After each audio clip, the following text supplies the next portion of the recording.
Mr. Speaker, nice to see you, sir. So good to be with you. Thank you. All right, we're going to hear from President Trump. This isn't a State of the Union, though. It's something else. Why? Well, because he hasn't been in office a year. That's typically when you do a State of the Union. This is officially a joint address. But what I say to everyone is that this president has accomplished so much in the first month that it really is more like a State of the Union. He's going to go through his long list of accomplishments and all the things that he has embarked upon to just change the landscape of the country. We are making America great again. He said he would.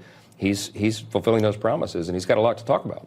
You are Speaker of the House, obviously. You know that. I don't have to tell you that. How is it different for you to have President Trump giving the joint address as compared to President Biden giving the State of the Union last year? So many people have asked me that question because I don't have a very good poker face, and I tried to, maintain decorum and just, have a solemn expression during Joe Biden's speech. But the last one he gave, everyone remembers, it was like an angry campaign speech, and that's not what State of the Unions are supposed to be about. I couldn't help but show a few facial expressions, and they turned into 1,000 memes online, and it became a thing. I'm excited about this one because I'll be smiling and cheering along because what President Trump is talking about are the things we all believe in and what we've promised our own voters that we'll deliver. And he's coming in and he'll be able to show the receipts, and that's an exciting thing for the country, and it'll be a great night for all of us. I take it he hasn't previewed this with you. I've had a little preview of, what some of the contents of the speech are going to be, and it's great stuff. He could go for 3 or 4 hours, with all the accomplishments. Might he? I don't think he will. I think he'll keep it in a reasonable amount of time, but he'll leave a lot on the table because there's so much he could talk about, so many things he's done. Is it going to be rally-esque, do you think? Oh, on our side it will be. It'll be like a pep rally. Republicans are excited, and the country is excited. If you look at the polling on what the president is doing and what he's accomplishing, it's off the charts. And he got a record number of votes in this round. Of course, he won the Electoral College and 77 million popular votes. We rode his coattails in some respect, and the House Republicans got 74.8% of the vote, which popular vote, 74.8 million votes, which is the largest vote total that we've ever had, House Republicans. So he's delivering for the people. They gave him a mandate. We're following through with that to codify all the things he's doing with all these executive orders and executive actions. It's a great thing for the country. We're turning it around. All right. Executive actions, though, orders can be reversed by the next president. So he's dependent on some legislation being passed.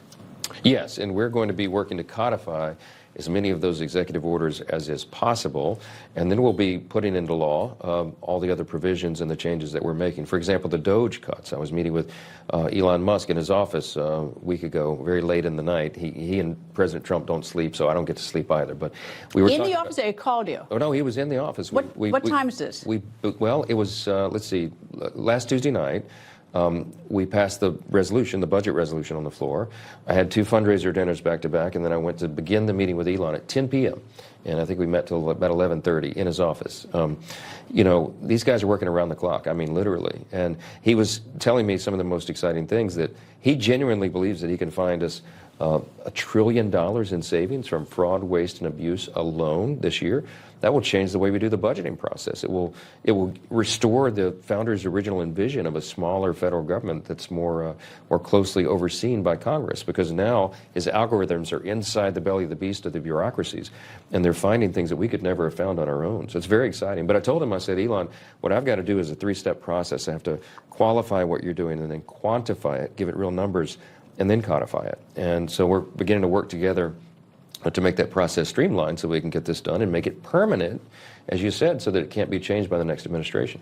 But, it's a lot easier. You and I have discussed this before, and you've probably discussed it with a lot of people, and I think it's important for the American people to know, is that your job would be incredibly easier to deliver on whatever mandate President Trump has if you had a large majority. You don't. No. And so how do you begin to carry out his executive orders and enact them into law when you've got that, 1 or 2 or 3?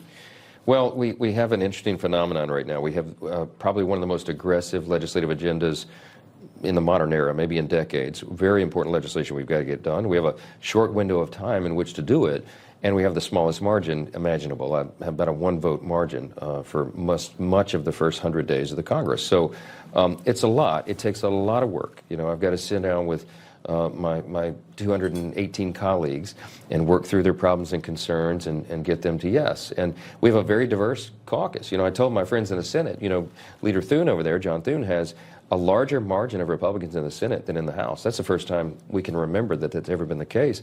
And it's sort of a paradigm shift for the way Washington works. And I said, I've got to remind you, my friend, I also have 160 plus additional personalities to deal with than you do, because it's only got 53 Republicans in the Senate. And we have a much more diverse caucus. You know, we've got people from districts that are rated R plus 26, and we go all the way up to people who are elected in D plus 11 districts. So they look at the same set of problems from very different lenses, and I've got to find the equilibrium point to deliver every single one of those votes. And we But how do you do? I mean, yes, it sounds. You make it sound sort of easy and smooth, but the fact is that you get one or two stubborn people, and then you got a problem. Yes, I joke only. I'm only half joking when I say that half of my day is spent as a mental health counselor. I mean, really, I just sit down with all my friends and colleagues, and I genuinely love all these folks.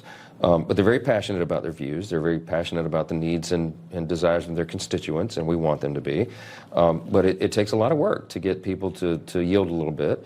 You know, I've always thought of myself as a Reagan Republican, and you and I have talked about this before, but he gave us a lot of things to remember. He said, you know, I'd rather get 80% of what I want than go over the cliff with the flag waving, you know. We're not all going to get everything we want. No, it's impossible in a deliberative body with 435 members.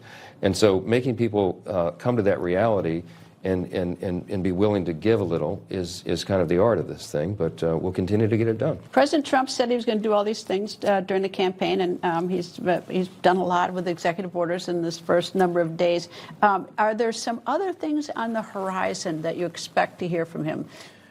Yes, he's going to exercise every bit of executive authority that he has, and he's going to work with us very closely, and we are working together very closely to deliver the legislative agenda. And this one big beautiful bill we keep talking about. Is that going to happen? It's going to happen. It has to happen because. In the House, it has. Well, right. Well, we got the resolution done, and that is the beginning of the process to get the reconciliation package put together, and that begins in earnest now.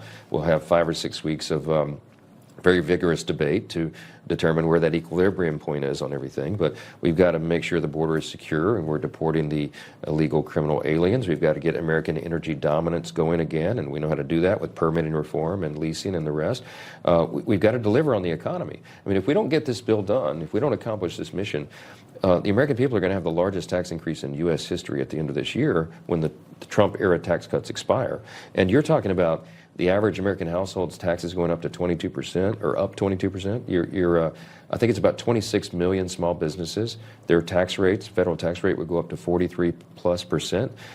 We could lose $1 trillion in GDP and 6 million jobs. I mean, that's just one component of the bill, that if we don't succeed, that's what would happen. So we have no margin for error. At the same time, we want to cut down the size and scope of government through regulatory reform. And we've got to restore peace through strength. So when we say one big, beautiful bill, we mean that. Mr. Speaker, thank you very much. Nice to see you, sir. It's a delight.